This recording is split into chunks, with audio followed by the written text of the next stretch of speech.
Saludos, mi nombre es Marcelino González Mailán y le voy a estar presentando el estudio Perspectiva filosófica del proceso de enseñanza-aprendizaje de las matemáticas. Permítanme compartirle pantalla para comenzar la presentación.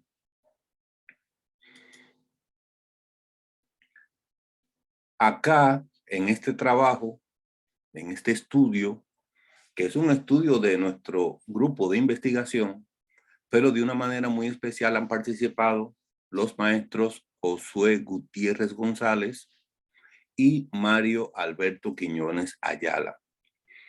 Nosotros elegimos una frase de Albert Einstein que presida nuestra actividad, que presida lo que queremos explicar nosotros en este estudio, en estos avances de investigación, cuando decía Albert Einstein, decía, la ciencia sin teoría de conocimiento, o sea, filosofía, resulta primitiva y desordenada.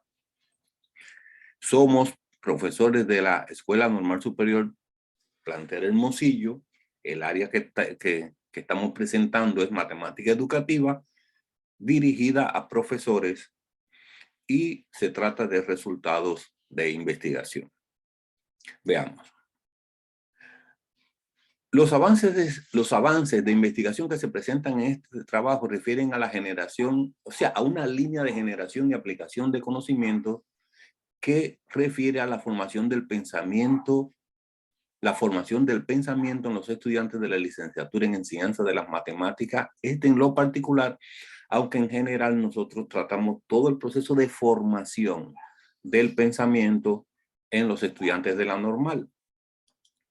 El problema que se aborda está relacionado con la contradicción que se da entre la vinculación formulada por los planes de estudios 2018, o sea que cuando se elaboran los planes y programas, y en este caso específicamente los planes y programas 2018, la comisión especialista en diseño curricular pues crea la malla curricular, crea el cuerpo de asignaturas que participan y le otorga un rol a las asignaturas dentro de la gran malla curricular. Sin embargo, cuando eso se lleva a las asignaturas y cuando las comisiones disciplinares construyen los programas de las asignaturas, no siempre logran la vinculación, la articulación entre lo que debía aportar la asignatura a la malla curricular y lo que está aportando la asignatura con respecto a la programación, a la planeación que se ha hecho para dentro de la asignatura. Entonces, estamos tocando esos puntos y ahí es donde estamos desarrollando. En el plano metodológico, nosotros lo que estamos aplicando es sobre todo investigación documental como base, como plataforma, pero todo lo que hemos ido encontrando lo hemos ido aplicando de manera sistemática y escalonada a través del método de investigación acción participante.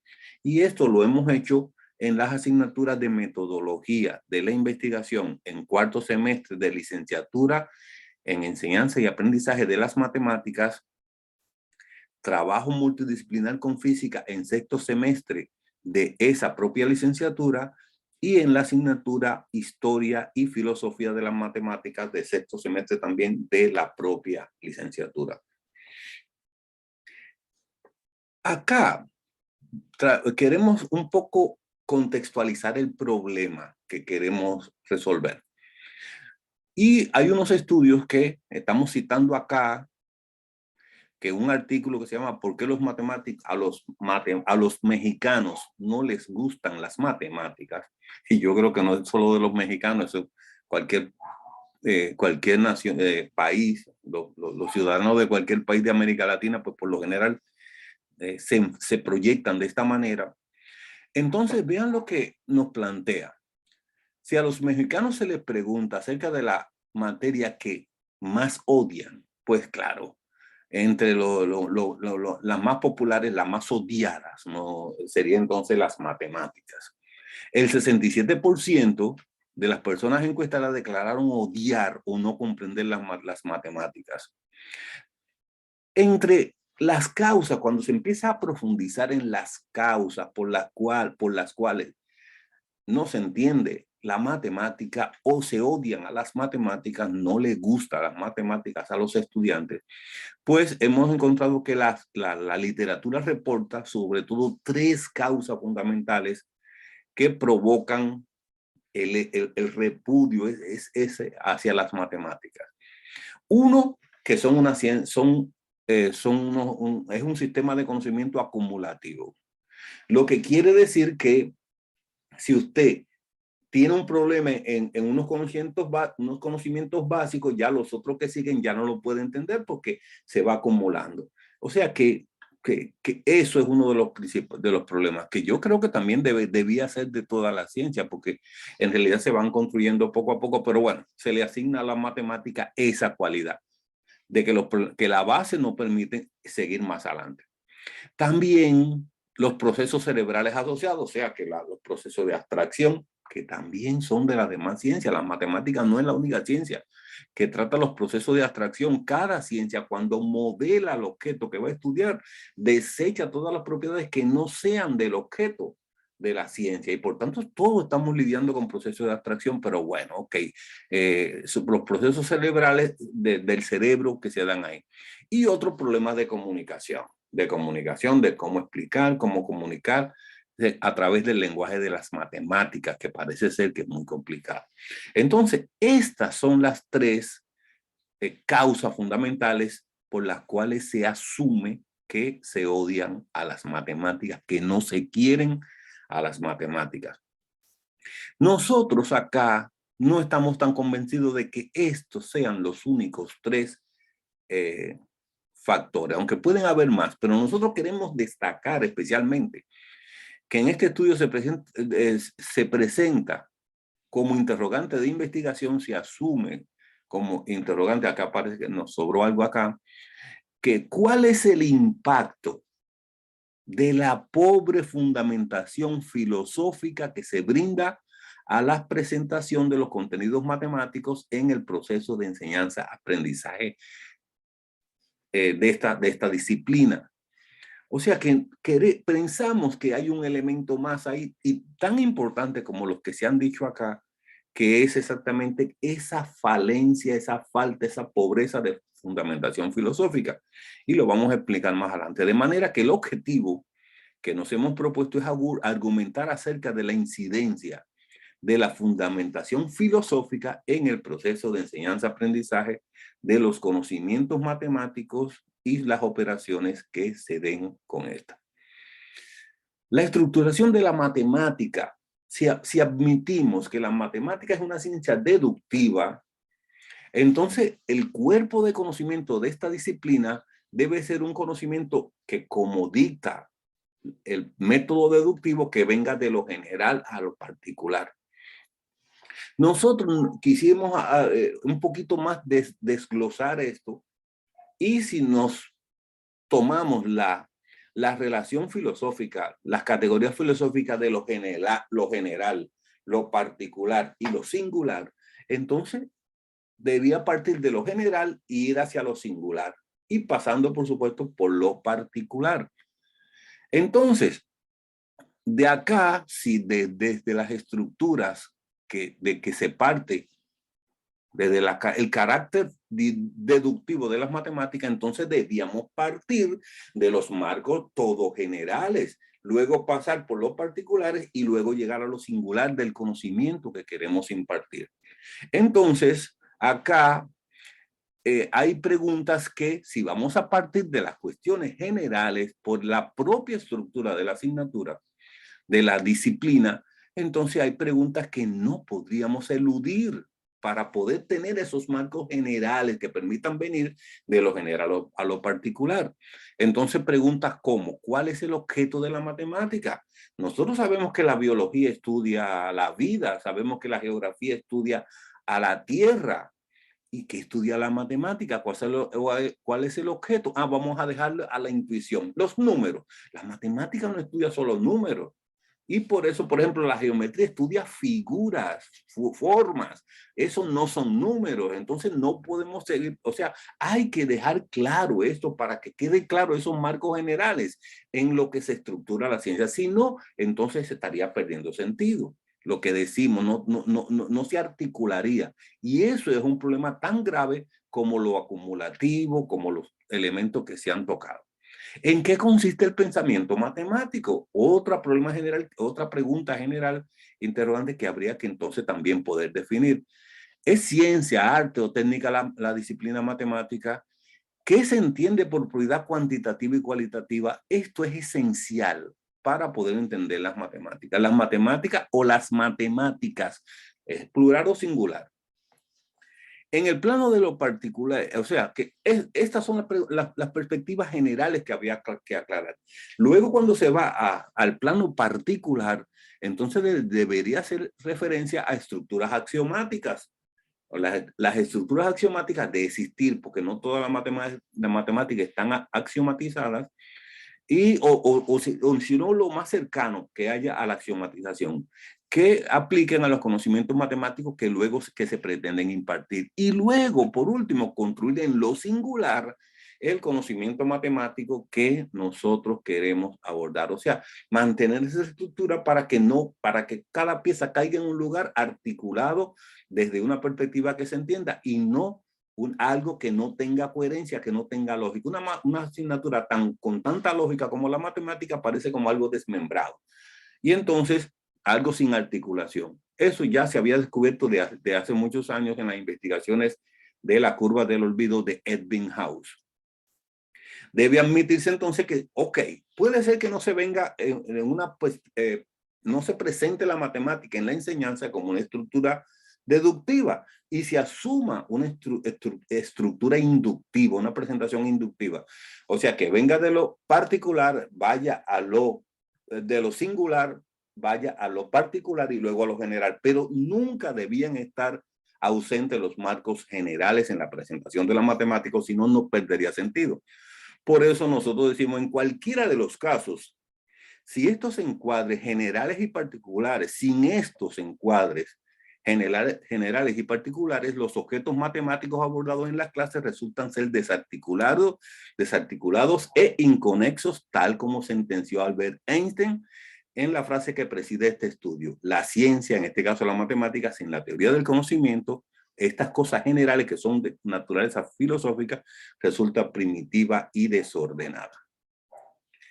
Acá, entre las cosas que llaman la atención, es que en las matemáticas en sí se presentan de tal manera que incluso no se presenta etimológicamente qué significa la palabra matemática.